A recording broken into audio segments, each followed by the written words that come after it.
Happy Monday, guys. Glad to see you. As you can see, I didn't want to do my hair today. Got my trusty hat on and a ponytail in the back. It's raining outside. It's kind of gross and yucky, so I thought, I'm not doing my hair for this.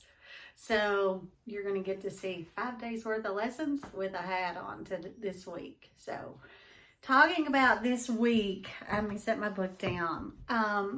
We got word this week, and you all did as well, that the remainder of the school year is going to be this distance learning, which I kind of suspected. I don't know about you all, but other than sleeping late, I'm not a real big fan of it. I'd rather be in the classroom. Just kind of makes things roll a little better. I like the interaction with you guys. I miss yous.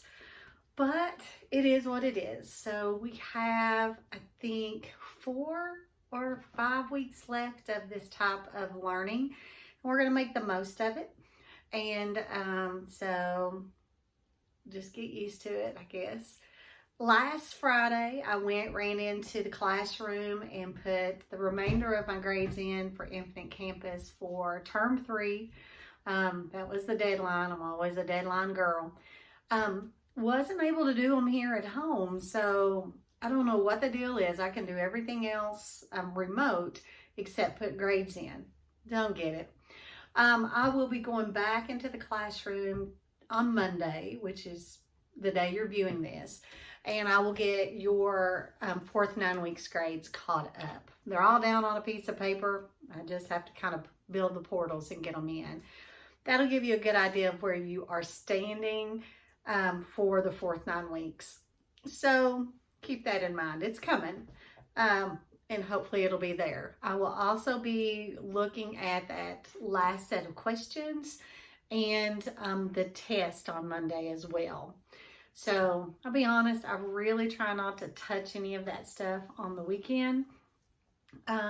Just because I need a break too. This is a lot of work. And so my family's like, can you please stop? You know, so sometimes I do need to stop. So that being said, this is the last team talk that goes with this book, The Giver by Lois Lowry. It is an absolutely excellent book. And I think that this week's reading,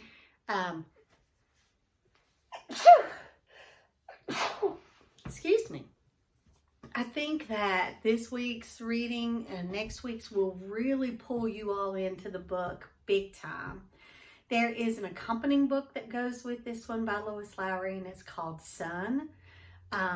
Excellent, excellent, excellent read. It is better than this one, even though this one is good once it gets you kind of sucked into that science fiction kind of aspect.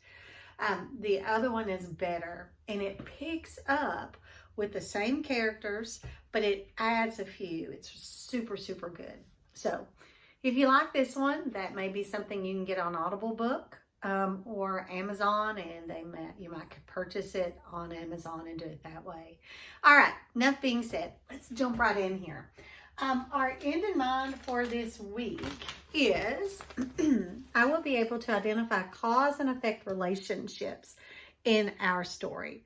Cause and effect. We have done cause and effect before.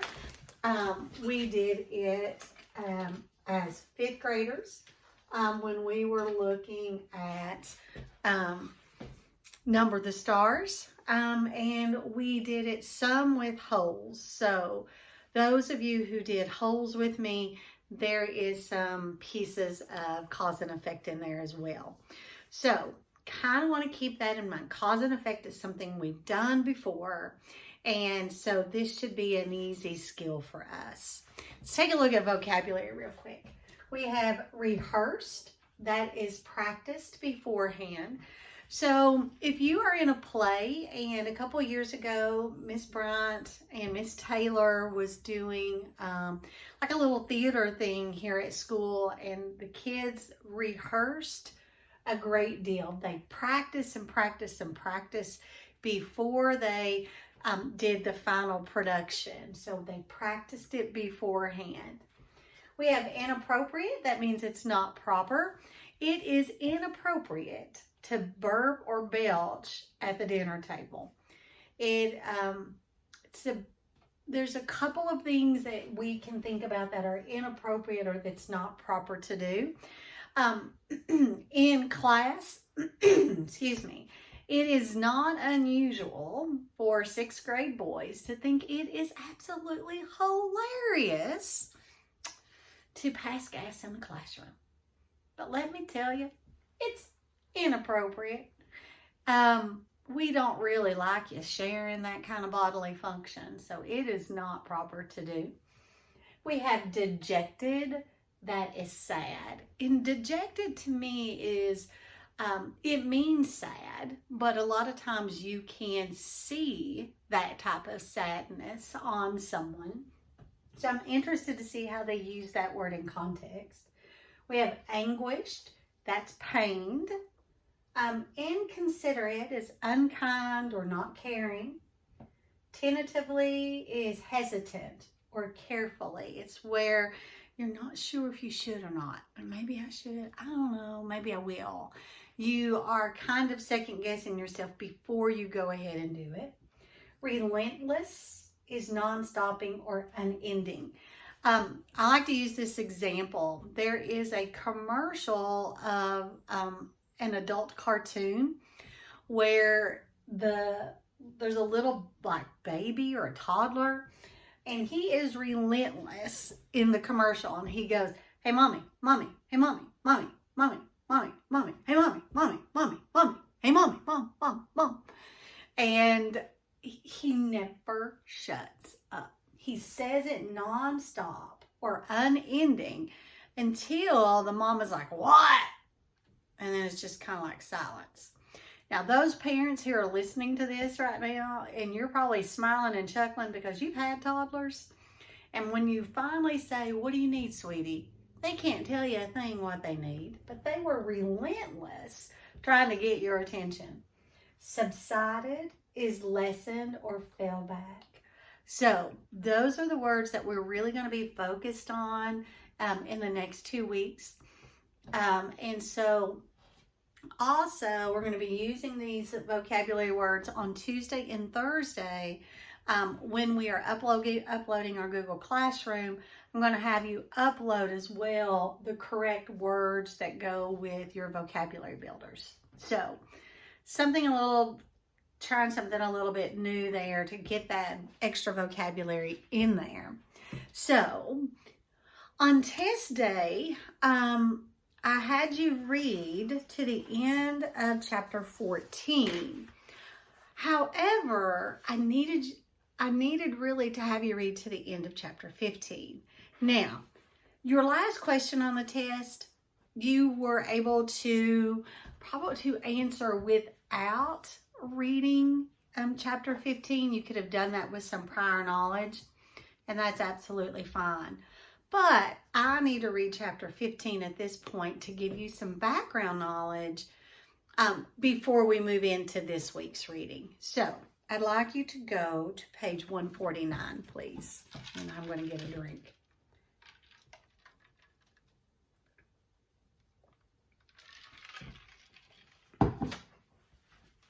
All right, are we ready?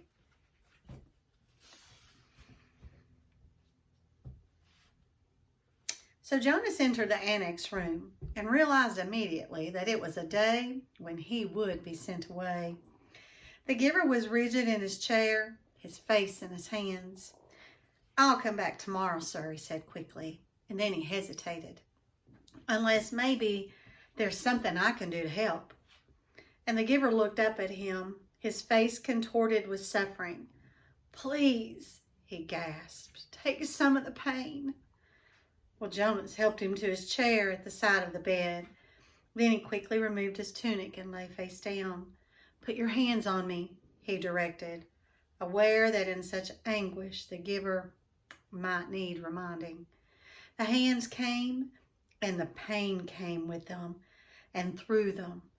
And Jonas braced himself and entered the memory which was torturing the giver. He sat in a confused and noisy, foul-smelling place. It was daylight, early morning, and the air was thick with smoke that hung yellow and brown above the ground. And above him, everywhere, far across the expanse of what seemed to be a field, lay groaning men. A wild-eyed horse, its brindle torn and dangling, trotted frantically through the mounds of men, tossing its head, whinnying in panic. It stumbled, finally, then fell, and did not rise. Jonas heard a voice next to him. "Water," the voice said in a parched, croaking whisper. And he turned his head toward the voice and looked into the half-closed eyes of a boy who seemed not much older than himself. Dirt streaked the boy's face and his matted blonde hair. He lay sprawled, his gray uniform glistening with wet, fresh blood. The colors of the carnage were grotesquely bright.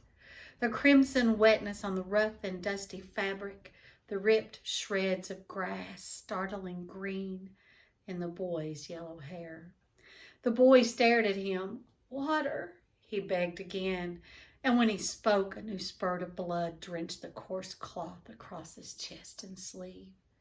One of Jonas's arms were immobilized with pain, and he could see through his own torn sleeve something that looked like ragged flesh and splintery bone. He tried his remaining arm and felt it move, and slowly he reached to his side and felt the metal container there and removed its cap, stopping the small motion of his hand now and then to wait for the surging pain to ease.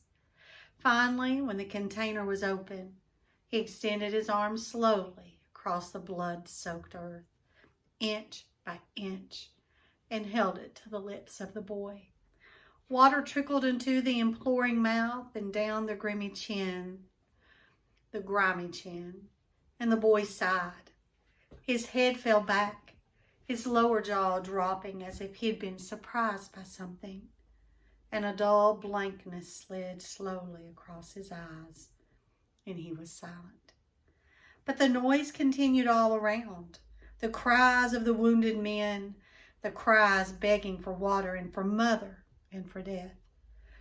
Horses lying on the ground shrieked, raised their heads, and stabbed randomly toward the sky with their hooves. And from the distance, Jonas could hear the thud of cannons. Overwhelmed by pain, he lay there in the fearsome stench for hours, listening to the men and animals die, and learned what warfare meant. Finally, when he knew that he could bear it no longer and would welcome death himself, he opened his eyes and was once again on the bed. The giver looked away as if he could not bear to see what he had done to Jonas. "Forgive me," he said. And that's where we were supposed to stop with that last question on the test. And I think that the question was something like, how does the giver need Jonas as much as Jonas need the giver? And the answer to that, and I'm going to give some leeway on grading on Monday, was that the giver needed Jonas to alleviate his pain, to be able to pass some of that on and not have to bear it all to himself. So we can relate that as well to our cause and effect in our story. The effect is the giver is giving Jonas these memories of war and pain. And the cause is because he himself is in such pain that he can't bear it any longer. So he needs to pass that on. All right, let's go to page 152. Jonas did not want to go back. He didn't want the memories. He didn't want the honor. He didn't want the wisdom, and he didn't want the pain.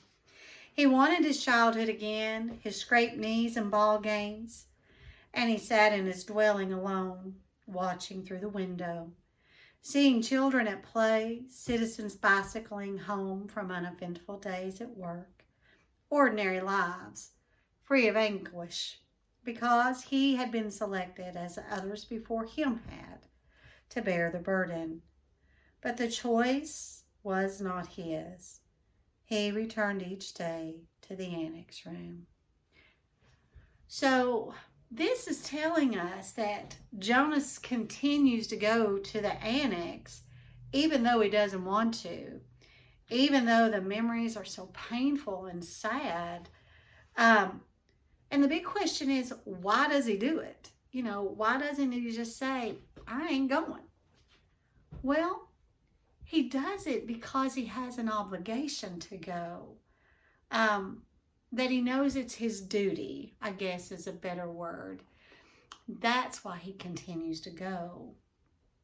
So the cause is, thinking back to our end in mind, that Jonas knows it is his duty to receive these memories. So the effect of that is he goes back, even though he doesn't want to.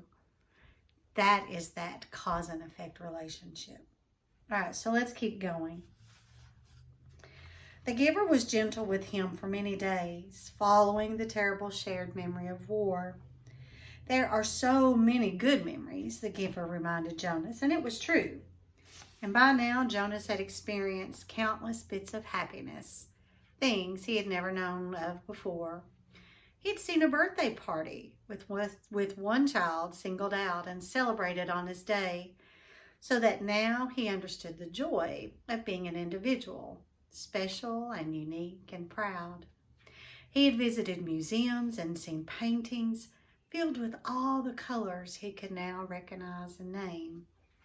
In one ecstatic memory, he had ridden a gleaming brown horse across a field that smelled of damp grass and had dismounted beside a small stream from which both he and the horse drank cold, clear water. Now he understood about animals, and in the moment that the horse turned from the stream and nudged Jonas's shoulder affectionately with its head, he perceived the bonds between animal and humans. He had walked through woods and sat at night beside a campfire, and although he had through the memories learned about the pain of loss and loneliness, now he gained too an understanding of solitude and its joy. What is your favorite? Jonas asked the giver. You don't have to give it away yet, he added quickly. Just tell me about it so I can look forward to it, because I'll have to receive it when your job is done. And the giver smiled. Lie down, he said. I'm happy to give it to you. And Jonas felt the joy of it as soon as the memory began. Sometimes it took a while for him to get his bearings and to find his place, but this time he fit right in and felt the happiness that pervaded the memory.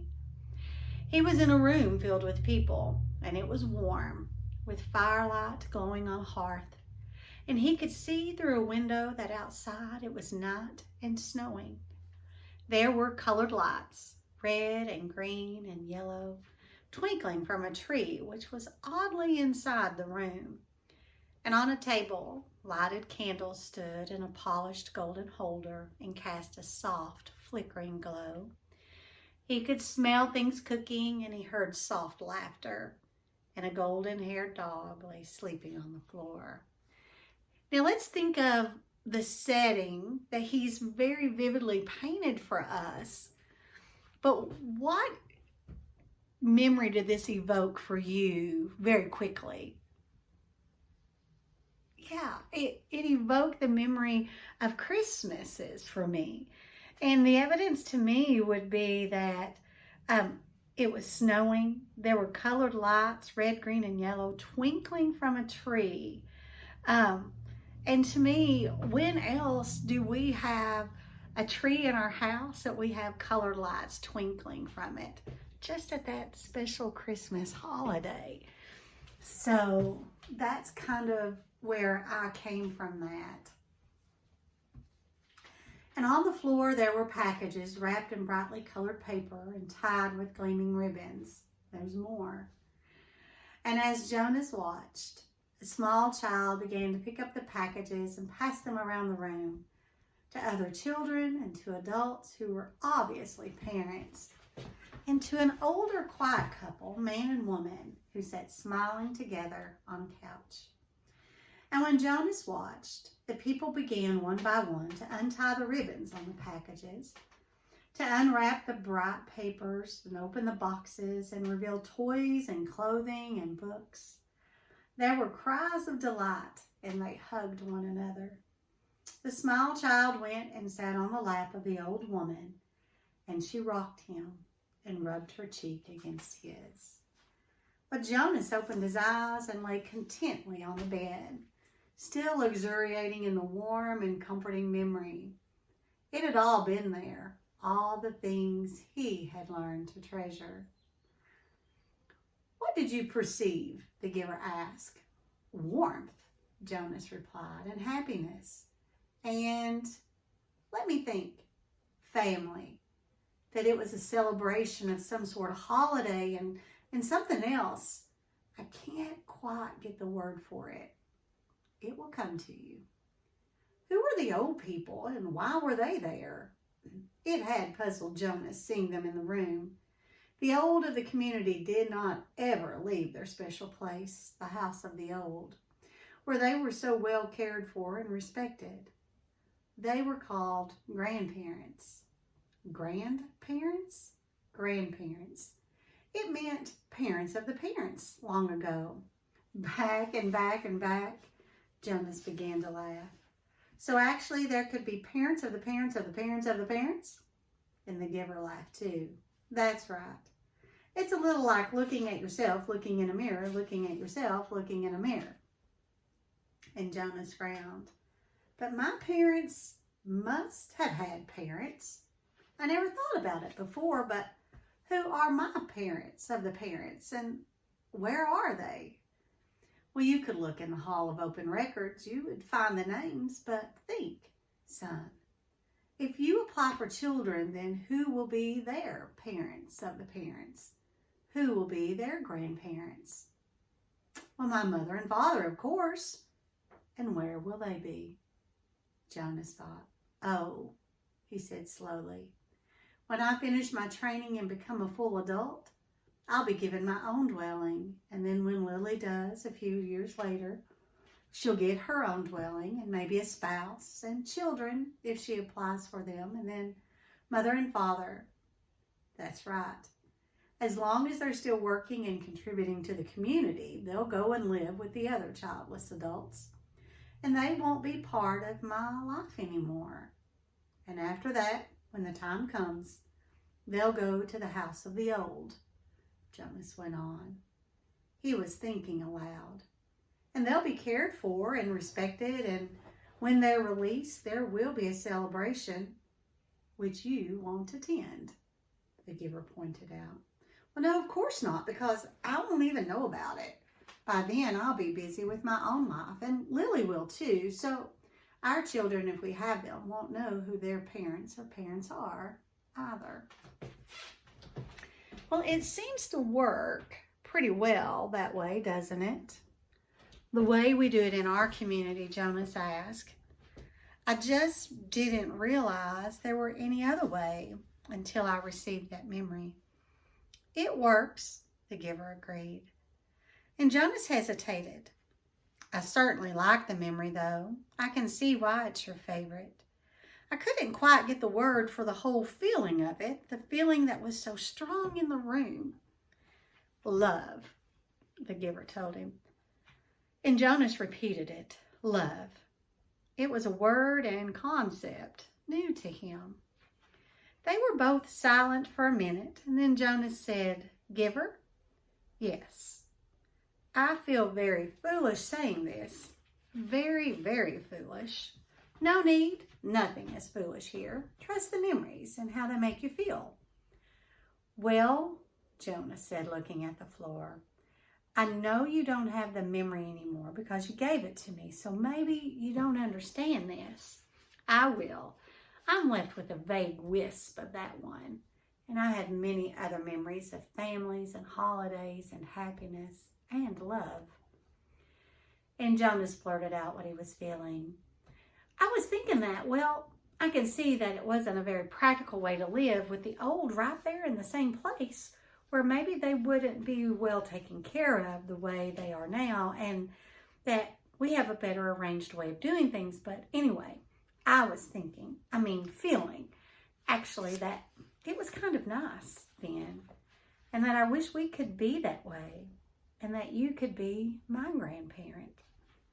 And the family and the memories seemed a little more, he faltered, not able to find the word he wanted. A little more complete, the giver said, or suggested. And Jonas nodded. I like the feeling of love, he confessed. And he glanced nervously at the speaker on the wall, reassuring himself that no one was listening. I wish we still had that, he whispered. Of course, he added quickly. I do understand that it wouldn't work very well, and that it's much better to be organized the way we are now. I can see that it was a dangerous way to live. What do you mean? And Jonas hesitated. He wasn't certain really what he had meant, and he could feel that there was risk involved, though he wasn't sure how. Well, he said, finally grasping for an explanation, they had fire right there in the room. There was a fire burning in the fireplace, and there were candles on a table. I can certainly see why those things were outlawed. Still, he said slowly, almost to himself, I did like the light they made and the warmth. Now, I know that our end in mind is cause and effect, but I want you to take a moment and just reflect about your own family. And I struggle not to say your own family unit, because that's kind of what our story calls it. But think about your own family. And even though there are times where you might be fussing amongst each other, or you have siblings that at the moment you don't even really like them, but deep down there's always that unbreakable bond of love. And what would your life be like if it was void of even knowing what that was like? We can't even imagine it. But if you've never had it, you don't know what you're missing. And now, so Jonas has lived this whole life not knowing what love is. And now that he's been introduced to that emotion and that feeling of love, now he knows what he does not have. And that would be hard.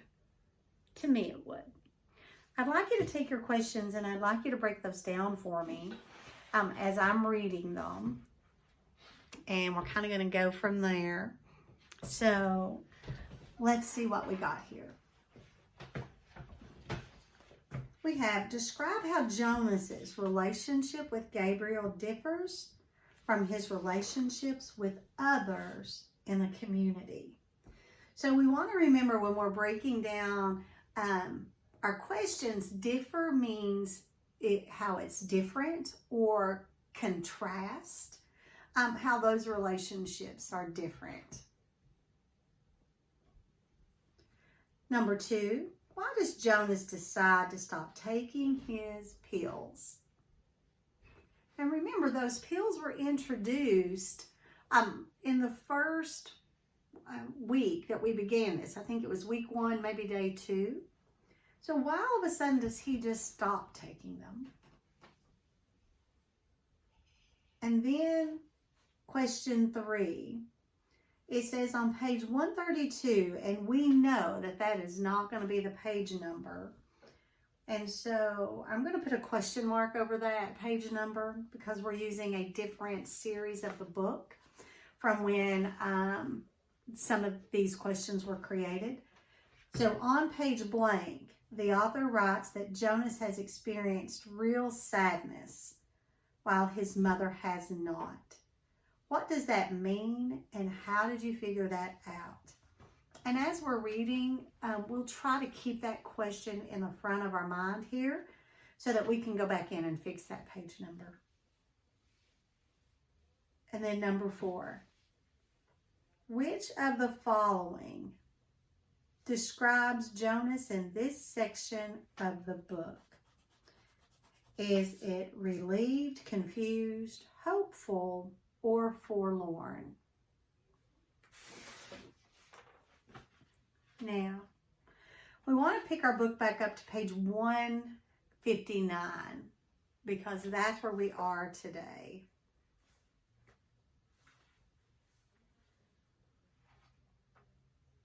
So, here we go. Father, mother. Well, rewind. Father, mother? Jonas asked tentatively after the evening meal. I have a question I want to ask you. Well, what is it, Jonas? His father asked. He made himself say the words, though he felt flushed with embarrassment. He had rehearsed them in his mind all the way home from the annex. Do you love me? Well, there was an awkward silence for a moment. Then Father gave a little chuckle. Jonas, you of all people. Precision of language, please. What do you mean? Jonas asked. Amusement was not at all what he had anticipated. Your father means that you used a very generalized word, so meaningless that it became almost obsolete, his mother explained carefully. Well, Jonas stared at them. Meaningless? He had never before felt anything as meaningful as the memory. And of course, our community can't function smoothly if people don't use precise language. You could ask, do you enjoy me? The answer is yes, his mother said. Or, his father suggested, do you take pride in my accomplishments? And the answer is wholeheartedly yes. Do you understand why it's important to use a word like love? Inappropriate to use a word like love? Mother asked. And Jonas nodded. Yes, thank you, I do, he replied slowly. It was his first lie to his parents. Gabriel, Jonas whispered that night to the new child. The crib was in his room again, and Gabe had slept soundly in Jonas's room for 4 nights. His parents had pronounced the experiment a success and Jonas a hero. And after Gabe had slept soundly, Gabriel was growing rapidly now, crawling and giggling across the room and pulling himself up to stand. He could be upgraded in the nurturing center, Father said happily, now that he slept. He could be officially named and given to his family in December, which was only 2 months away. But when he was taken away, he stopped sleeping again and cried in the night. So he was back in Jonas's sleeping room. They would give it a little more time, they decided. Since Gabe seemed to like it in Jonas's room, he would sleep there at night a little longer until the habit of sound sleep was fully formed. The nurturers were very optimistic about Gabriel's future. But there was no answer to Jonas's whisper. Gabriel was sound asleep. Things could change, Jonas went on. Things could be different. I don't know how, but there must be some way for things to be different. There could be colors. And grandparents, he added, staring through the dimness toward the ceiling of his sleeping room. And everybody could have the memories. You know about memories, he whispered, turning toward the crib. And Gabriel's breathing was even and deep. Jonas liked having him there, though he felt guilty about the secret. Each night, he gave memories to Gabriel. Memories of boat rides and picnics in the sun. Memories of soft rainfall against window panes. Memories of dancing barefoot on damp lawns. Gabe? And the new child stirred slightly in his sleep, and Jonas looked over at him.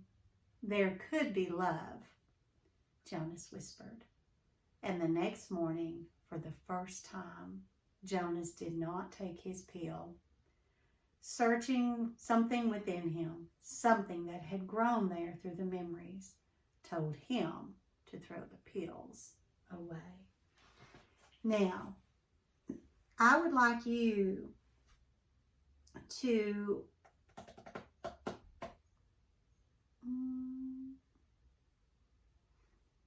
let's just stop here for today.